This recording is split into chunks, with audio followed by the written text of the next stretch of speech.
2013년 4월 14일 오전 하나님 말씀은 사무엘상 17장 45절부터 52절입니다. 사무엘상 17장 45절부터 52절까지입니다.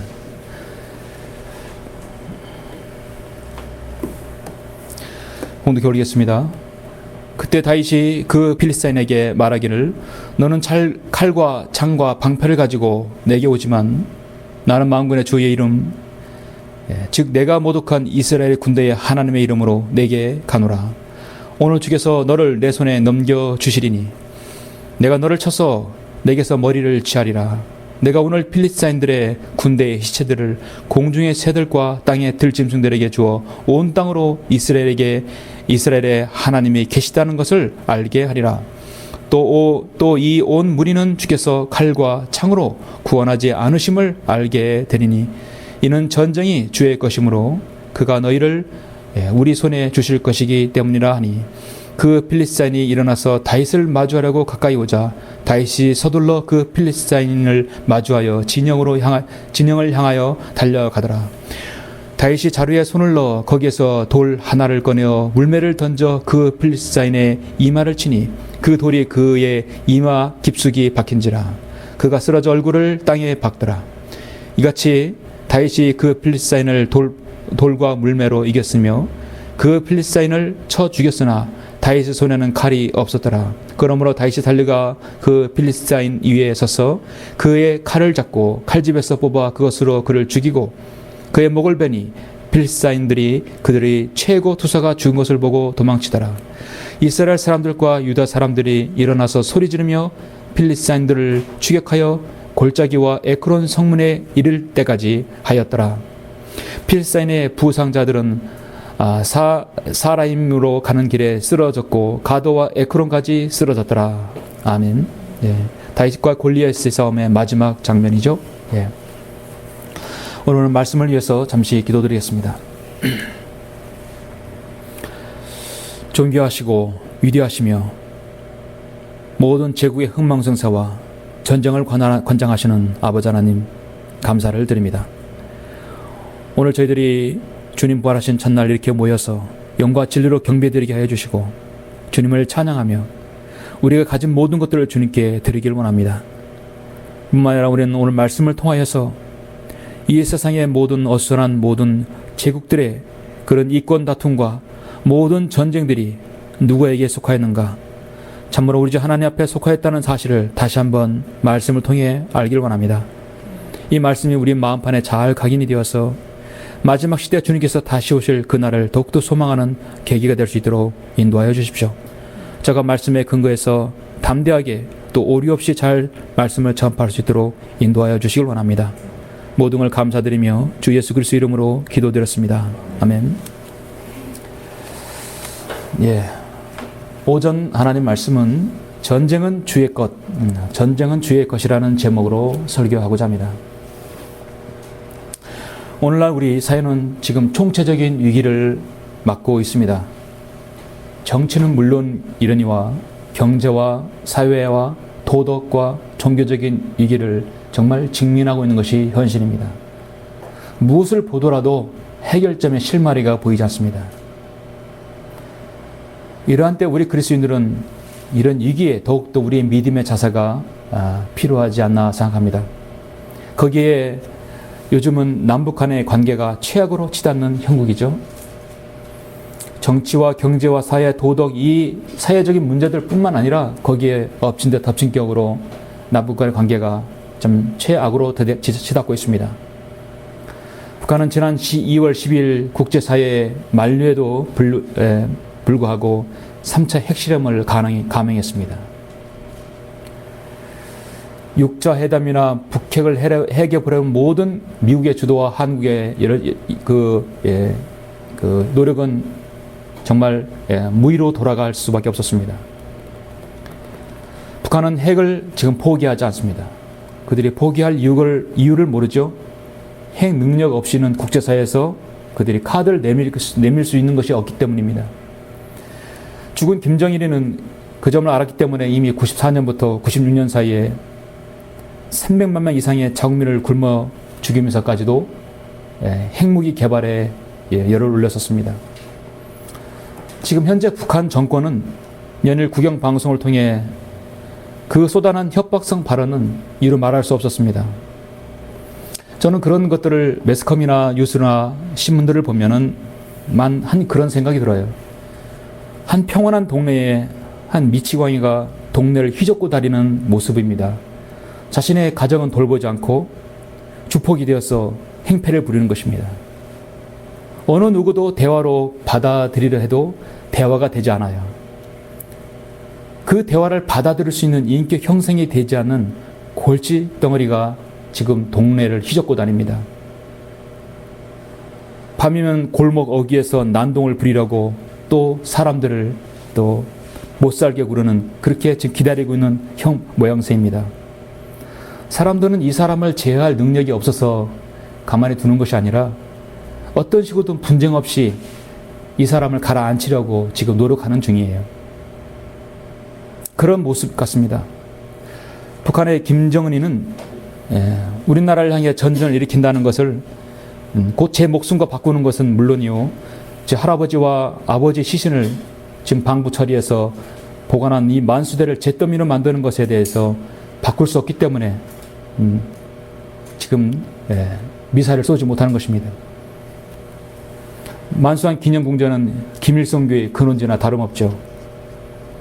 한마디로 미사일을 쏘면 그것은 자살의 힘을 알기 때문에 현재 쏘지 못하는 것입니다. 그가 1년 통치 이후에 무엇인가를 드러내야 되는데 내놓을 것이 없는 것이죠. 2400만 북한 인구 중에는 허리띠를 졸라매고 정말 처군묵피로 살아가는 힘없고 돈 없는 그런 모든 그 북한 불쌍한 주민들이 있습니다. 그들은 수십 년째 속임당하고 있습니다. 평양의 시내의 고급 아파트에 사는 권력 있는 사람들, 당 간부들, 고위 간부들, 정부와 영웅 호칭을 받는 간첩들, 예술인들, 김일성 대학, 김명직 대학의 교수들, 그리고 핵무기를 만든 그 개발자들은 전 국민의 2%입니다. 그들은 지금 호의호식하면서 나머지 90%를 억압하고 있습니다. 그들을 노예로 부리고 허구한 날 우리를 향해서 포문을 열어놓고 있습니다. 북한은 지금도 정권 핵심들이 마치 전쟁을 일으킬 것처럼 100년도 전면에 북한의 해안표를 진지를 열었다 닫았다, 김정은이는 여기를 왔다 갔다 하고 있습니다. 우리 국민들은 이제 북한의 이런 협박성 발언에 대해서 정말 이골이 났어요. 상당히 학습 효과를 얻어서인지 이제 거기에 별로 긴장하는 모습이 없습니다. 오히려 해외 투자는 늘어나죠. 그들의 기만 전술과 흑색 전술임을 우리 국민들은 알고 있고 오히려 무덤덤해지고 있는 것입니다. 오히려 싸이의 공연에 더 심취해 있는 모습입니다. 오늘날 이런 상황에서 그래도 자식이 군대 가 있는 부모의 심정은 마음이 불안하고 애가 탈 것입니다. 제 주위에도 자식이 군대 가 있는 사람 얘기를 들어보면 너무도 불안하다는 것입니다. 더군다나 휴가도 제대로 못 나오고 정말 전쟁이 발발하면 어떻게 되는 것인가.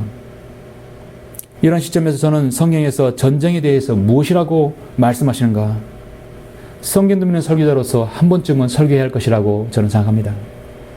전능하신 하나님이라면 정말 전쟁도 하나님께서 억제시킬 수 있는 것인가? 저는 이에 대해서 성경적 답변으로 말씀드리고자 합니다. 오전 설교를 통해 우리는 전쟁과 전쟁을 주관하시는 주 하나님을 여러분이 더욱더 신뢰하는 계기가 되었으면 합니다. 오전 말씀에서 본문을 저는 다윗이 첫 번째 전쟁에서 승리하는 장면으로 본문을 삼았습니다. 다윗에 있어서 1세1대의 기회이며 자신이 처음으로 이방 민족과 싸움을 벌이는, 정말 1대1로 싸움을 벌이는 다윗의 수많은 전쟁의 일 중에 가장 첫 번째 일입니다. 이 일을 통해서 다윗은 백성들에게 신임을 얻게 되고 나중에 왕위에 오르게 되죠. 한 사람이 성경에서, 특히 구약 성경에서 차지하는 비중의 부분을 따진다면 다윗만큼 많은 부분을 차지한 사람은 없습니다. 모든 역사서에 이름이 등재되고 선지서와 사복음서, 사도행전, 사도 바울 서신서, 심지어 요한 계시록에까지 다윗의 이름이 등재된다는 것은 상당한 예표가 있고 많은 의미를 부여해주고 있는 것입니다. 본문 여러분 잘 아시는 사무엘상 17장입니다. 저는 다윗과 골리앗이 싸우는 장면을 오늘 클로즈업 시키지 않고 마지막 장면만을 여러분에게 인도합니다. 45절부터 52절 말씀이죠.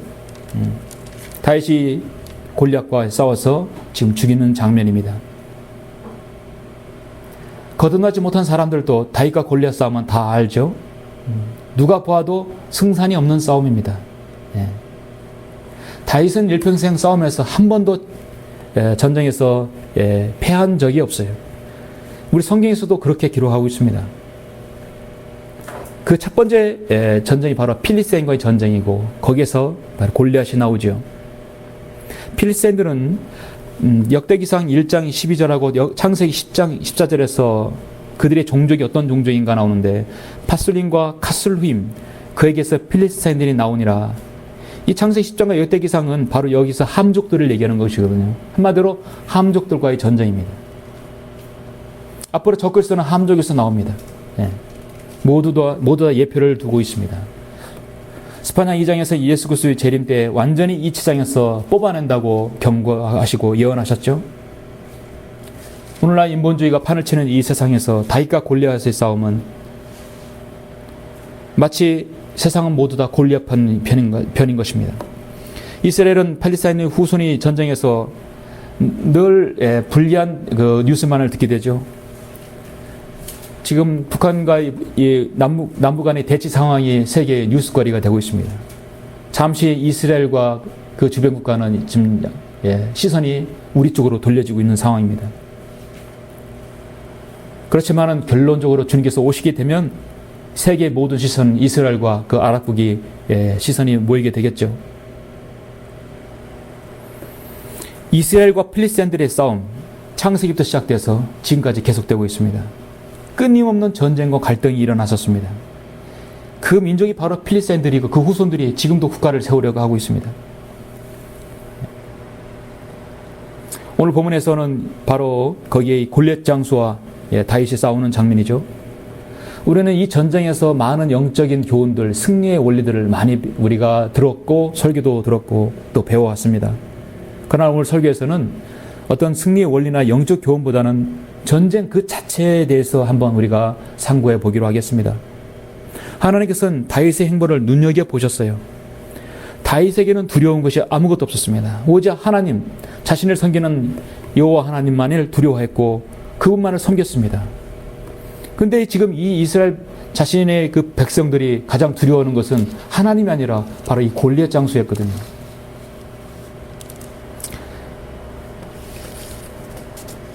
골리앗은 이스라엘 백성을 욕하고 하나님을 모독했습니다. 다윗이 여기에서 바로 분노를 느끼고 화를 낸 것이 바로 여기서 나온 것이죠. 하나님을 모독하는 그를 내가 가만두지 않겠다는 것입니다. 근데 아시는 바와 같이 다윗에 비해 골리앗은 정말 약 276m에 276cm에 2m 76의 키에다가 적어도 3m 정도의 키입니다. 갑옷을 입으면 엄청난 덩치였습니다. 다윗과의 싸움이 되질 않는 그 전쟁 대결이죠. 역대기상 20장 5절에 보니까 필리스타인과 다시 전쟁이 있었고 야일의 아들 엘하난이 가드인 골리앗의 형제 라흐미를 죽였는데 그의 창자는 배틀지가 땄다겠습니다. 그의 형제들은 모두 다 그렇게 거인들이에요. 그러나 다윗에게는 그의 키가 한 276cm라든지 3m라든지 몇 규빗이라든지 그것은 숫자에 불과한 것입니다.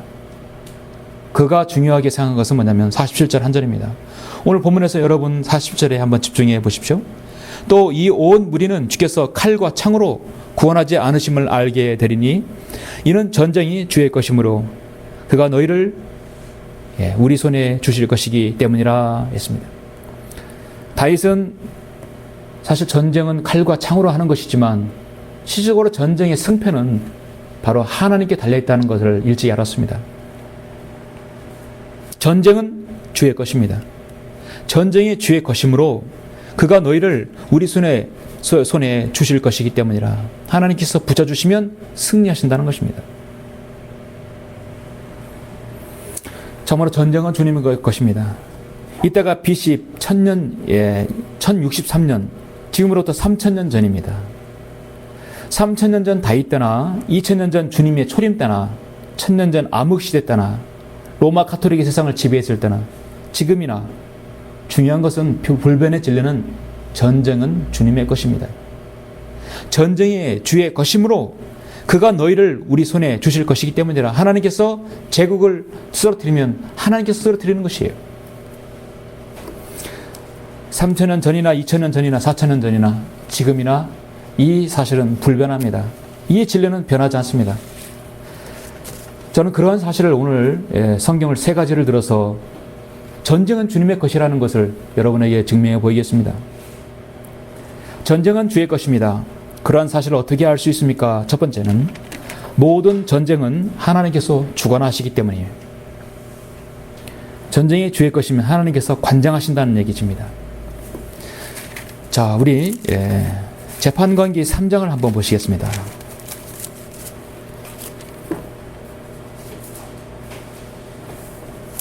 오전에 성경국 말씀드린 대로 이스라엘의 200만 명은 광야에서 40년을 지난 동안 그들의 죄로 인해서 그들은 모두 광야에서 죽었어요. 그러나 20살 이하는 가나안 땅을, 요단 땅을 건너서 가나안 땅을 들어갔죠. 그런데 여호수아를 통해서 정복 전쟁을 해가지고 그들이 들어간 그들은 모르는 것이었어요. 사실 거기에는 이방 민족과의 전쟁을 모르고 있었습니다. 하나님께서는 그들을 다 아십니다. 이스라엘 민족이 어떤 사람들이라는 걸 알고 너무나 잘 아셨어요. 자, 재판관기 3장에 보시면 1절부터 4절 보시면 주께서 남겨두신 민족들은 이러하니 그들을 통하여 이스라엘 곧 카나안의 모든 전쟁을 알지 못하는 이스라엘의 많은 사람들을 시험하고자 함이며. 자, 전쟁을 알지 못하는 이스라엘, 지금 광야에서 죽은 세대의 그 이후 세대들이에요. 이 신출내기 세대들이에요. 그들은 전쟁이 무엇인지를 몰라요. 그들에게 알려주고선 전쟁이라는 것입니다. 전쟁을 알지 못하는 이스라엘의 많은 사람을 시험하고자 하며 오직 이스라엘 자손들의 세대들, 즉 적어도 전에 그 전쟁에 관하여 아무것도 모르는 자들에게 전쟁을 가르쳐 알게 하시려 함이었더라. 아무것도 모르는 사람에게 전쟁을 가르치게. 전쟁은 누가 가르칩니까? 하나님께서요. 하나님께서 전쟁을 주시기 때문입니다. 이름하여 필리스타인 5군주와 모든 카나안인들과 시돈인들과 바알 헤르몬 산에서부터 하만 입구까지 레바논 산에 거하는 히인들이니 그들은 주께서 모세의 손을 통해 조상들에게 명명하신 주의 계명들에 이스라엘이 경청하려 하는지 이들을 통하여 시험하고자 했던 자들이더라. 자, 여러분 어떻게 생각하십니까? 이스라엘 백성을 너무도 잘 알아요. 가나안 땅에 이 민족들을, 이 이방 민족들을 하나님께서 지금 남겨두신 이유가 있습니다. 죄를 지으면 이들을 통해서 심판하시고 이들을 통해서 전쟁을 일으켜서 깨닫게 하시는 것이에요. 심판의 도구로 쓰시는 겁니다. 아무것도 모르는 자들에게 전쟁을 알려주기 위함인 것입니다. 너무도 하나님께서는 이스라엘 백성을 40년 동안 잘 겪었죠. 이들이 어떤 민족이라는 거 잘 아셨습니다. 변덕스럽고 교만하고 틈만 나면 우상 숭배하고 배교하고 그리고 심판받으면 또 살려달라고 애걸복걸하고 하나님께 살려주시면 또 평안하되 또 우상 숭배하고 그것이 40년 동안 반복이 되었던 것입니다. 실질적으로 2장 8절에 보니까 재판관기 주의 종 눈의 아들 여호수아가 110세가 되어 죽었더라. 그들이 그를 가스원드 북편 에프라임 산지에 팀난 헤레스에 있는 그의 유업의 경계 안에 장사했더라. 딱 죽자마자 그들은 13절에 그들이 주를 버리고 바알과 아스타롯을 섬겼더라. 바알은 태양신, 아스타롯은 하늘의 여신 마리아예요. 그래서 아스타롯은 다른 말로 이스터입니다. 오늘날 이스터는요, 부활절은 마리아 섬기는 이 아스타롯, 하늘의 여신을 섬기는 것이고 12월 25일 성탄절은 태양신 섬기는 것이에요. 4월 달에 하늘의 여신, 12월 달에 태양신 섬기는 민족입니다. 한국 사람들이요, 한국 교회들이 성탄절을 12월 25일 날 성탄절을 정말 지키려고 한다면 정말 그들이 말하는 이스터는요, 예수님의 부활을 기념하고 하는 것은 몇 월 달에 해야 됩니까? 그들은 정말 12월 전이니까 한 올 여름이나 해야 합니다. 주님께서는 33년 반의 공생애를 살았기 때문에 12월에 태어났으면 6월쯤에 그들은 부활절을 지내야 하는 것이 정상이거든요. 그런데 왜 부활절은 4월달에 합니까? 3월달에 합니까? 문제가 있는 것이죠. 스스로 그들은 오류를 범하고 있는 것입니다.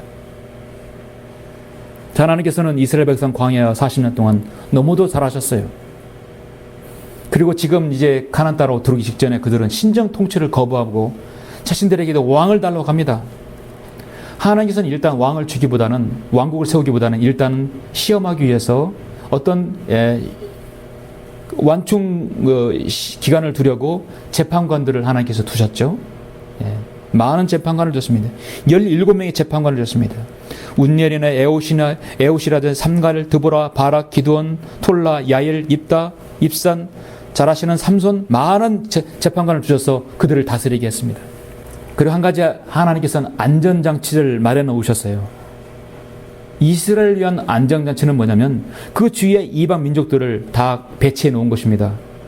전쟁을 알지도 못하는 이스라엘 백성에게 전쟁이 무엇인가를, 얼마나 참혹한가를, 얼마나 처참한가를 보여주기 위함인 것입니다. 그들이 말씀대로 계명대로 순종하면 그 전쟁을 치르지 않아도 되는 것입니다. 굳이 겪을 필요가 없는 것입니다. 그러나 그러한 민족이 아니었죠. 성경에서는 약 145번에 넘는 전쟁이 나옵니다. 그중 10번은 전쟁의 사상적 수까지가 나오고 제시되고 있습니다. 그런 국가들은 이스라엘, 바빌론, 이집트, 페르시아, 그리스, 로마, 시리아, 아시리아, 암몬과 모압, 에돔과 미디안, 투로, 필리스티아, 너무나 많지요. 이사야 40장 15절에서 하나님께서는 모든 민족들은 통 속의 한 방울 물로 여기신다고 말씀하고 있습니다. 통 속의 한 방울 물, 얼마나 하나님께서 가치 없게 보이시면 한번 쓸어버리면 간단하게 없어지는 것들입니다. 예수 그리스도의 부활 이후에 지금까지 2000년의 역사는 사실 전쟁의 역사라 해도 과언이 아니죠. 어쩌면 6000년의 역사가 전쟁의 역사입니다. 거기엔 미술과 음악과 발명과 발견, 교회들의 역사도 있지만 전반적으로 보면 전쟁의 역사입니다. 전쟁이 없었던 적은 한 번도 없습니다. 창세기 이후에 지금까지 적어도 10억 명이 넘는 사람들이 전쟁으로 죽었어요. 그래서 전쟁은 이 땅에서 죄에 대한 하나님의 심판이라고 설교자가 밥조스 목사님, 러커 목사님도 그렇게 말씀하고 있습니다. 맞습니다. 전쟁은 필요한 것이에요. 전쟁은 죄에 대한 하나님의 심판이에요. 바로 지금 재판관이 3장에서 말씀해 주고 있습니다. 지옥은 사후의 죄에 대한 하나님의 심판이라고 말씀하고 있죠. 뿐만 아니라 이방들의 모든 역사나 러시아나 우리 한국이나 중국이나 일본이나 아프리카, 이탈리아나 스페인, 노르웨이, 독일, 스웨덴, 영국, 오스트리아, 프랑스, 멕시코, 미국 모든 역사는 전투의 역사이고 전쟁의 역사입니다. 하나님께서는 그들이 지난 2000년 동안에 서로 죽이고 죽게 하고 전쟁을 일으켜서 하나님께서 심판하시게 하십니다.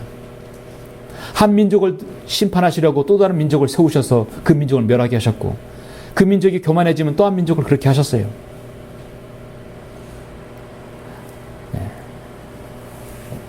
아시리아, 바빌론, 메데페르시아, 그리스, 로마, 그 다음에 바이킹, 독일 민족, 하나님께서 계속 그렇게 하나님께서 그 민족을 쓰시려고 다른 민족을 세우신 것입니다. 하나님께서는 인간을 스스로 전쟁을 깨닫도록 해 하나님께서 전쟁을 가르치신 것이죠. 주님께서 부활하신 이후 사도 시대부터 시작되어서 교회가 탄생하고 AD 90년 이후 성경이 완성된 이후에 지금까지는 예수 그리스도의 복음을 모든 이방인들이 끊임없이 거절해 왔었습니다. 그렇게 함으로써 그들은 죄를 짓고 그 결과로 계속 전쟁이 일어나게 된 것입니다. 앞으로 전쟁이 또 있을 것입니다. 요한계시록 6장에 있고 19장에 있고 20장에 있죠. 대환란 중에 있고 대환란 끝에 있고 마지막 천년왕국 끝난 다음에 또 한 번 있습니다. 하나님께서는 지난 2000년 동안 이 땅에서 이런 실제의 모든 전쟁들을 직접 관장하셨고 그것을 관여하셨으며 그 전쟁을 통해서 심판도 하시고 전쟁을 통해서 죄를 깨닫게 해주시기도 하셨습니다. 이것이 하나님께서 바로 전쟁은 주의 것이라는 것을 알려주신 것이죠. 전쟁은 주의 것입니다. 그런 사실을 어떻게 알 수 있습니까? 두 번째는 무엇입니까? 이 세상에 있는 모든 것들은 주의 전쟁의 도구들이라는 사실입니다. 모든 피조물, 모든 것들은 하나님께서 전쟁을 위해서 필요한 도구로 사용하셨다는 것입니다. 예레미야 다 같이 51장 한번 보시겠습니다. 하나님께서는 전쟁의 도구를요, 인간만이 아니라 모든 도구들, 이 세상의 자연환경의 모든 것 도구로 사용해 주셨습니다. 사용하셨죠.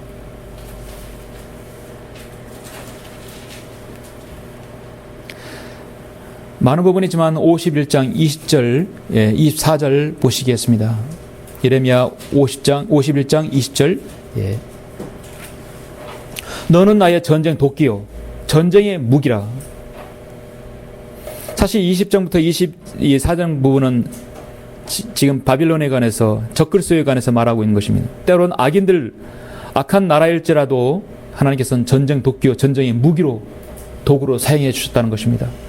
내가 너와 더불어 민족들을 산산조각내며 내가 너와 더불어 왕들을 멸하리라.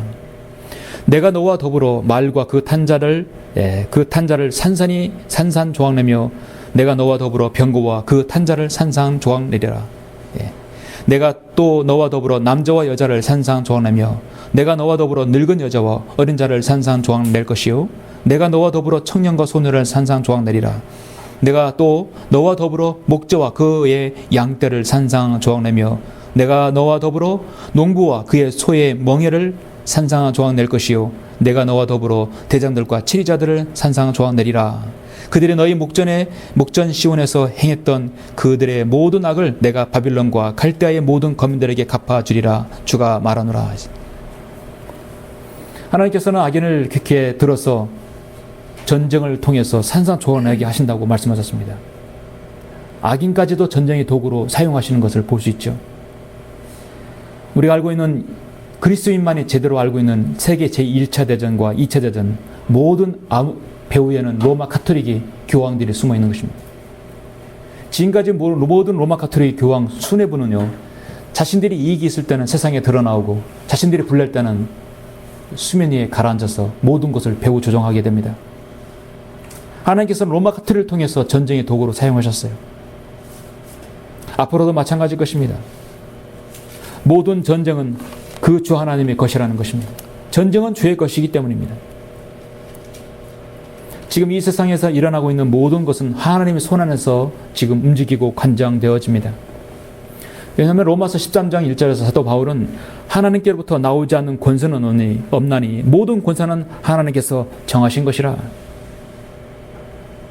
하늘과 땅의 모든 권세는 창조주 하나님께 주어졌다고 성경은 말씀합니다. 그것이 66권 성경의 모든 하나님 역사에서 기록하고 있습니다. 인간의 역사 가운데 하나님께서 개입한 것이 아니라 하나님의 역사 가운데 하나님께서 인간을 창조하시고 인간을 관장하심에 우리가 얼마나 순복하느냐에 달려 있는 것이죠. 우리는 한 민족을 하나님께서 거두시고 심판하실 때 여러 것들을 통해서 관장하신다는 것을 아모스 4장에서 우리는 알 수 있죠. 아모스 4장에서 6절부터 13절까지 보시면 하나님께서는 전쟁뿐만 아니라 모든 것을 통해서 그 민족을 심판하시고 관장하신다는 걸 볼 수 있습니다. 또 추수가 아직 3개월이나 남았을 때 내가 너희에게 비를 멈추게 하였노라. 내가 한 성읍에는 비가 내리게 했고 다른 성읍에는 비가 내리지 못하게 하였더니 어떤 땅에는 비가 내렸고 비가 내리지 않는 땅은 말랐느니라. 하나님께서 비를 통해서 그 땅을 심판하시게 됩니다. 내가 돌풍과 흰 가루병으로 너에게 쳤으며 너희 동산들과 포도원들과 무화과나무들과 올리브나무들이 번성할 때 모충으로 그것들을 먹게 했으나 너희는 내게 돌아오지 아니하도다. 병충해까지도 하신다는 것입니다. 모든 바이러스도 마찬가지입니다. 내가 이투에서 했던 대로 너희 가운데 전염병을 보냈다고 성경은 또 말씀합니다. 악취로 너희 코를 찌르게 하였으나 너희는 내게로 돌아오지 아니하도다 했습니다.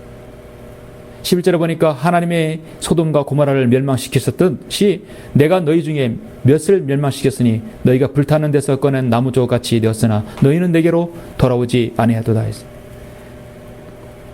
아모스 4장 10에서 하나님께서는 결론적으로 말씀합니다. 그러므로 오 이스라엘아 내가 너에게 이같이 행하리라. 내가 너에게 이것을 행하리니 오 이스라엘아 네 하나님을 만날 준비를 하라. 보라 이는 산들을 짓고 바람을 창조하며 인간에게 자기 생각이 무엇인가를 선포하는 분, 아침을 어둡게 하며 땅의 높은 곳들을 밟는 분, 만군의 하나님인 주가 그의 이름임이라. 세상의 모든 자연 환경까지도 하나님께서 조성해 주셔서 한 민족을 흥하게 하시고 멸하게 하신다는 것입니다. 태국의 홍수와 터키의 지진, 최근에 이란 지진, 그 몇 년 전에 있었던 일본의 동일본 대지진과 쓰나미, 그리고 미국 동부를 강타한 허리케인, 홍수들, 여러분 그것들이 우연이라고 생각하십니까? 하나님께서 치실만 하기 때문에 치신 것이죠. 미국 동부는 동성연애 모든 배교가 시작된 그곳입니다. 하나님께서 치신 것입니다. 독도는 일본이 독도 망언을 또 일삼고 교과서를 또 바꾸고 더 개정하고 하니까 하나님께서 어제는 또 일본을 또 흔들었죠. 동일본 대지진 이후에 가장 높은 진도 6.5 강진을 어제 또 하나님께서 흔들었습니다. 성경대로 믿는 그리스도인은 그것을 우연으로 보지 않고 과학적 현상으로 보지 않는 것입니다. 하나님께서는 인간들끼리 전쟁을 벌이려 하다가도 그것을 하나님께서 승인하지 않으시면 하나님께서 하나님의 방법으로 그걸 멈추게 하실 수 있는 분이세요. 동유럽에 비행기가 뜨려고 하는데 하나님께서 화산재를 일으켜서 비행기를 뜨지 못하게 하는 것이에요. 화산재는 비행기에 아주 엔진을 멈추게 하기 때문에 뜰 수가 없는 것입니다. 모든 전쟁을 일으키시고 억제시키시는 것은 하나님께서 하시는 것입니다. 우리 주님께서 마태복음 11장 26절에서 그러하옵니다 아버지시여 이는 그렇게 하시는 것이 아버지 보시기에 선함이니이다. 선한 것이죠. 자, 오늘 본문을 제가 말씀드린 사무엘상 17장 45절의 상황을 한번 보시면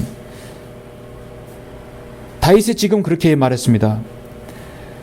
너는 칼과 창과 방패를 가지고 내게 오지만 나는 만군의 주의 이름 즉 내가 모독한 이스라엘 군대의 하나님의 이름으로 내게 가노라 했어요. 오늘 주께서 너를 내 손에 넘겨주시리니 내가 너를 쳐서 내게서 머리를 쥐하리라. 내가 오늘 필스타인들의 군대의 시체를 공중의 새들과 땅의 들짐승들에게 주어 온 땅으로 이스라엘의 하나님이 계시다는 것을 알게 하리라. 체구는 작고 가진 것은 칼도 없고 물매와 돌밖에 없어요. 근데 3m가 가까이 되는 저 거구를 보고 이런 말이 나올 수 있겠습니까? 이런 말이 나올 수 있는 근거는 딱 하나밖에 없습니다.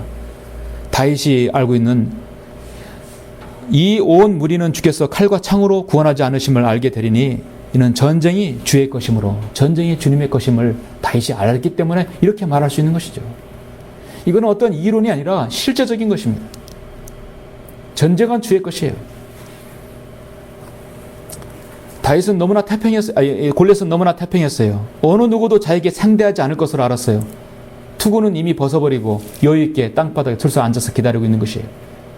다윗은 그 모습을 보자마자 38절에 48절에 손자같이 달려갑니다. 그 필스타인이 일어나서 다윗을 마주하라고 가까이 오자 다윗이 서둘러 그 필스타인을 마주해야 진영을 향해 달려가는 큰 속력으로 그 골리앗을 향해 달려가는 것입니다. 달려가면서 다윗이 자루에서 손을 넣어 거기서 돌 하나를 꺼내어 물매를 던져 그 필스타인의 이마를 치니 그 돌이 그의 이마에 깊숙이 박인지라 그가 쓰러져 얼굴을 땅에 박더라 했어요. 군인이 무장을 하게 되면 투구가 당연히 있는 것이죠. 사무엘상 17장 5절에 보니까 그가 머리에 노투구를 쓰고 쇠민을 갑옷을 무장하였다고 했어요. 원래 노투구를 쓰면 이마를 보호하게 되어 있어요. 그렇죠? 그런데 이 골리앗은 너무도 태평한 나머지 너무도 무시했어요. 투구를 벗고 있었던 것이었습니다. 다윗은 그대로 거기에 이마에 정중앙에 박해 했던 것이죠. 이것이 바로 다윗과 골리앗의 싸움입니다. 기고만장했던 골리앗은 그 자리에서 머리가 잘렸습니다. 모든 전장에서 다윗은 하나님께서 내 손에 붙여주신다 하면 하나님께서는 다윗은 그걸 100% 믿었던 것이에요. 한 번도 패한 적이 없습니다. 확답을 얻었으면 전쟁에 나갔어요. 여호수아가 확답을 얻지 않고 아이성에서 패했죠. 내가 이 전쟁은 내 손에 붙였느니라, 전쟁은 나의 것이다가 확실하게 했을 때는 반드시 100% 이겼는데, 여호수아가 유일하게 이 전쟁은 내 손에 붙였느니라 그 확답을 듣지 않고 갔다가 아이성 전투에서 패하지 않았습니까? 다윗의 전쟁사는 그래서 백전백승이에요. 모든 인류의 전쟁은 하나님의 경륜과 섭리, 그 계획과 허용하신 뜻에서 비롯되는 것입니다. 김정은이는 지금 29살이에요. 세계에서 가장 폐쇄된 국가의 통치자가 되었습니다. 유일한 국가에 80세가 넘는 늙은 장성들과 내각 간부들이 둘러싸여서 예예 연발하며 굽실거릴 때 충성을 맹세하는 장면을 보면 참으로 웃음밖에 나오지 않습니다. 어떻게든 자신이 통치한 이후 1년 동안 뭐라도 증명을 해오고 유능한 지도자라는 걸 보여야 할 텐데 머리에 들어가는 게 없으니까 뭐 할 수 있는 게 없죠. 좋아하는 건 농구 하나밖에 없어요. 미국이 농구선 초청해가지고 농구 구경이나 했었고, 아마도 김정은은 핵무기를 가졌다는 대단한 자부심을 가졌을 것입니다. 승산 없는 전쟁을 일으켜서 자신의 모든 것을 잃어버리는 지도자라면 지도자 자격이 없는 것입니다. 정말 김정은이가 두려워하는 게 세 가지였는데, 첫 번째는 중국 접경에 근무하는 군인들의 탈영일 것입니다. 끊임없이 배고파서 탈영을 하고 있습니다. 심지어 상관에게 총을 쏘므로써 탈영을 하고 있는 것입니다. 배가 고팠습니다. 그들이 탈영하면 탈영한 나중에 그들이 자유를 찾을 때 무엇이라고 했겠습니까? 그것이 좋은데 왜 탈영하겠습니까? 더 무서운 것은 북한 전역에 깔린 38,000개의 김일성 동상에 대한 위협입니다. 우리나라 군은 이미 38,000개의 이치를 다 이미 파악했다고 하죠.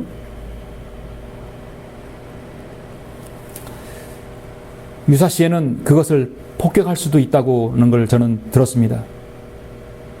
더한 것은 만수산 기념궁전에 김일성과 김정일 방부제 처리한 시신들을 폭격하면 그들의 신을 잃게 되기 때문에 가장 두려워하는 것이죠. 보이는 신을 잃게 되는 것은 그들의 모든 정신적인 모든 것을 다 무너뜨리는 것입니다. 만약에 미사일을 쏘면 미군이나 우리 군은 분명히 그 부분을 공격할 수도 있습니다. 세 번째 두려워하는 것은 북한에서 탈북자들일 것입니다. 탈북자들은 끊임없이 나오죠. 자유와 권리를 찾아서 사선을 넘어온 사람들입니다.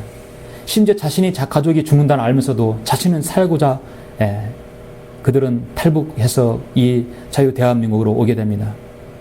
문제는 우리나라가 탈북자에 대한 대우가 참으로 좋지 않죠. 우리나라 지금 동남아 사람들 많아요. 그렇죠? 근로자들이 상당히 많아요. 그 조선족도 많고요.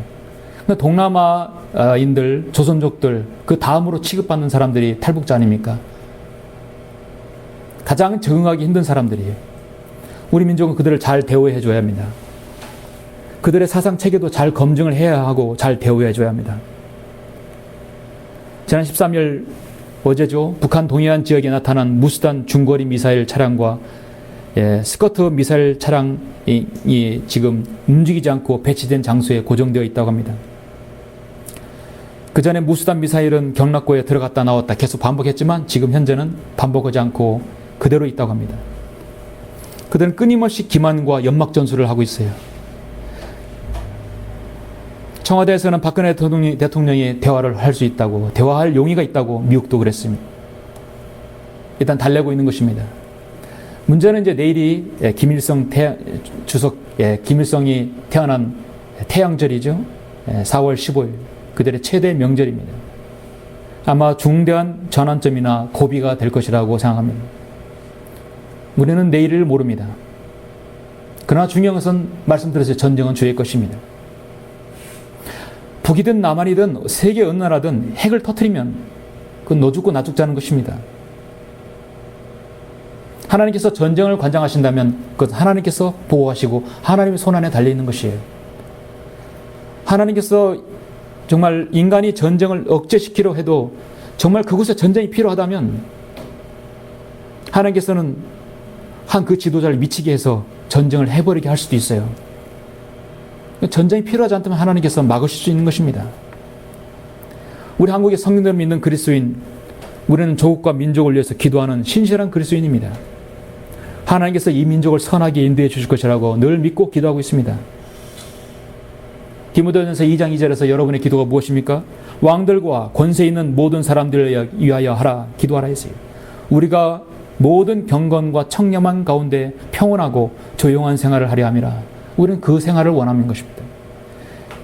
우리가 자유롭게 복음을 전하고 주님의 일에 충실히 감당하는 것이에요.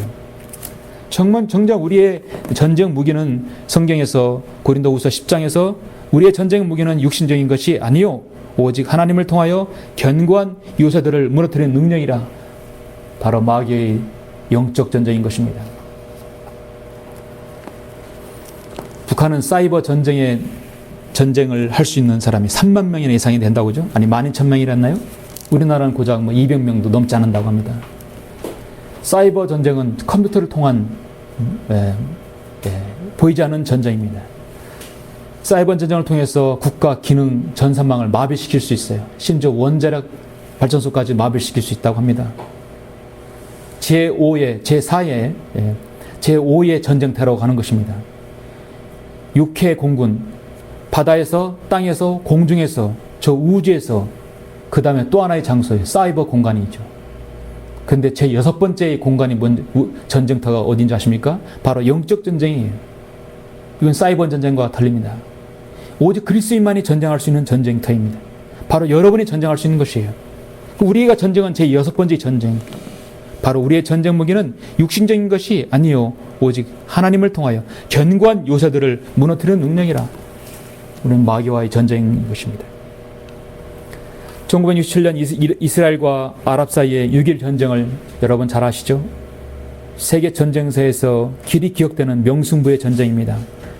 이스라엘은 인구가 250만에 불과했지만 아랍 연합군이 1억이 넘었었어요. 오늘 사무엘상 17장 말씀처럼 정말 골리앗과 다윗의 싸움이었습니다. 결과적으로 어디가 이겼습니까? 이스라엘이 이겼죠. 6.1 전쟁이었습니다. 국방부 장관은 군인들을 전쟁터로 보내고 자신은 방송국 의지에 앉아서 시편 3편 1편을 2편을 읽어준 것밖에 없습니다. 주여, 나를 괴롭히는 자들이 어찌 그리 많은지요. 나를 대적하여 일어나서는 자들이 많나이다. 많은 자들이 나의 혼을 가리켜 말하기를 그에게는 하나님의 도움이 없다 하나이다. 셀라. 그에게는 하나님의 도움이 없다. 그러나 하나님께서는 이스라엘을 도우셨어요. 그래서 6일 만에 끝난 것입니다. 이스라엘에 잘 싸워서 6일 만에 끝낸 것이 아니라 하나님께서 6일 만에 끝내신 것입니다. 우리가 하나님께서 우리 편이 되어서 우리가 이긴 것이 아니라 우리가 하나님 편이 되어야 이기는 것이에요. 왜냐하면 하나님께서는 항상 옳고 정하시기 때문이에요. 하나님께서 우리 편이 되어 주셔야 우리가 승리하는 것이 아니라 내가 하나님 편에 서야 승리할 수 있는 것입니다. 영적 전쟁의 원리도 마찬가지입니다. 전쟁은 주의 것입니다. 그러한 사실을 어떻게 알 수 있습니까? 마지막 세 번째는 인류의 모든 전쟁을 종결시킬 수 있는 분은 주 하나님이시기 때문입니다. 호세아 1장 7절에서 이렇게 말씀합니다. 그러나 내가 유다 집에 자비를 베풀고 주 그들의 하나님으로 그들을 구원할 것이요 활이나 칼이나 전쟁이나 말이나 기병으로 그들을 구원하지 아니하리라 했어요. 하나님께서 구원하시는 것은 어떤 전쟁 도구로 구원하시는 것이 아닙니다. 하나님의 방법으로 하신다고 했습니다. 그래서 그 이후에 호세아 2장 18절에서 무엇이라고 말씀하냐면 그날에는 내가 그들을 위하여 들의 짐승들과 하늘의 새들과 땅에 기는 것들과 언약을 세우며 또 활과 칼을 꺾어서 땅에서 전쟁을 없게 하고 그들로 평안하게 눕게 하리라 말씀하고 있습니다. 활과 창을 꺾어서 전쟁을 없게 하신다. 하나님께서 이때가 언제입니까? 바로 재림 때 가능한 것이죠. 2차 세계전이 끝나자 세계 평화의 기초를 내걸고 미국이 주축이 되어서 국제연합이 193개국이나 되어서 국제연합이라는 것이 탄생하게 되었죠. 국제연합이 탄생하고 이후에 83개의 전쟁이 지속적으로 일어났습니다. 역사는 되풀이합니다. 잘못된 것인지 알면서도 모르면서도 계속 되풀이하고 있습니다. 이 193개의 회원국 수장이 바로 우리나라 사람이죠. 반기문 사무총장이 북한 핵 문제를 해결하기 위해서 어떤 노력과 어떤 결과를 피웠습니까? 수많은 우리나라 국지 도발과 사이버 테러들, 그 많은 것들 무엇 하나 막은 적이 있습니까? 미국 뉴욕 유엔의 빌딩의 이사야의 벽에 이사야 2장 4절에 그가 모든 민족들 가운데서 심판하시며 많은 백성을 책망하시리니 그들이 자기 칼들을 두들겨서 보습을 만들며 자기 창들을 두들겨서 낫을 만들 것이요 민족이 민족을 대적하여 칼을 들어올리지 아니할 것이며 그들이 더 이상 전쟁을 배우지 아니하리라. 유엔이 이 기치를 걸고 자신들이 전쟁을 억제하겠다 해서 만들었는데 그렇게 하지 못했습니다. 한 적이 없습니다. 이것은 주님께서 재림하셔서 그렇게 하시겠다는 것이에요. 주님께서 하실 일을 자기들이 하겠다고 유엔에 이렇게 편말을 붙여 걸어놓은 것입니다. 잠시 후에 여러분, 우리가 잠시 요한계시록 19장 한번 11절 보시겠습니다. 주님께서 오시면 전쟁이 어떻게 종결되는지 여러분 한번 보시죠. 요한계시록 19장 11절 보시면 또 내가 하늘이 열린 것을 보니, 하늘이 열렸던 것은 누군가 올라갈 때 있고 내려갈 때 있다는 것입니다. 내려온다는 것입니다. 흰 말이 보이더라. 그에 앉으신 분은 신실과 진실이라 불리며 의로 심판하고 싸우시더라. 지금 전쟁을 하러 내려오신 겁니다. 그의 눈은 불꽃 같고 머리에는 많은 왕관이 있고 또 한 이름이 기록되어 있는데 그 자신 외에는 아무도 모르며 피에 적신 옷을 입었는데 그 이름은 하나님의 말씀이라고 불리더라. 또 하늘에 있는 군대들이 희고 정결한 쌍포를 입고 흰 말들을 타고 그를 따르더라. 여러분도 전쟁에 참여하는 것이에요. 바로 여러분들이 이제 쌍포를 입고 흰 말들을 타고 우리도 따라올 것입니다. 그 입에서는 예리한 칼이 나와서 그것으로 민족들을 칠 것이요 또 철장으로 그들을 다스릴 것이며 그는 전능하신 하나님의 맹렬한 진노의 포도틀을 밟으실 것이라. 그의 옷과 넓적다리에 이름이 기록되어 있는데 만화의 왕 또 만주의 주라 하였더라. 유언의 앞날, 이 세상의 모든 하나님을 대적한 민족들의 앞날은 여기서 다 종결되고 말 것입니다. 이 세상에는 천년왕국 우리 주님의 통치가 시작될 것입니다. 그리고 천년왕국의 통치가 끝난 다음에 마지막 인류의 마지막 전쟁이 나옵니다. 한 장 넘기셔서 여러분 요한계시록 20장 7절 보시면 마지막 전쟁이 나오죠. 20장 7절 그 천년이 끝나면 사탄이 그의 감옥에서 풀려나 땅의 사방에 있는 민족들 곧 곡과 마곡을 미혹하려고 나가서 그들이 함께 모아 전쟁을 일으키니 그 수가 바다의 모래 같으리라. 천년 동안 이런 무리들이 싹튼 것이죠. 그들이 땅의 넓은 데로 올라가서 성도들의 진영과 사랑하시는 도성을 포위하니 하늘에서 불이 하나님께로부터 내려와 그들을 삼켜버리더라. 일거에 그냥 끝내버리십니다. 그들을 미혹하던 마귀가 불과 유황못에 던져지니 그곳에는 그 짐승과 거짓 선지자도 있어 영원 무궁토록 밤낮 고통을 받으리라. 이들이 여기서 모든 것이 끝나는 버리기 말합니다. 사망과 지옥도 불못에 던져지니 이것이 둘째 사망이라. 누구든지 생명의 책에 기록되지 않는 자는 불못에 던져지더라. 인류의 마다한 모든 전쟁은 불못에서 종결이 되고 마는 것입니다. 사랑하는 성도 여러분, 출애굽기 15장 3절에서 성경은 주는 전사시요 주는 그분의 이름이라 했습니다. 주는 전사시라 했습니다. 싸우는 용맹스러운 전사입니다. 그러므로 전쟁은 주의 것입니다. 현재 북한 당국자나 그 지도자들은 한마디로 마귀의 영에 점유되어 있고 사로잡혀 있습니다. 성경에서 그들을 핵전쟁을 터뜨리게 하나님께서는 그렇게 허용하시지 않습니다.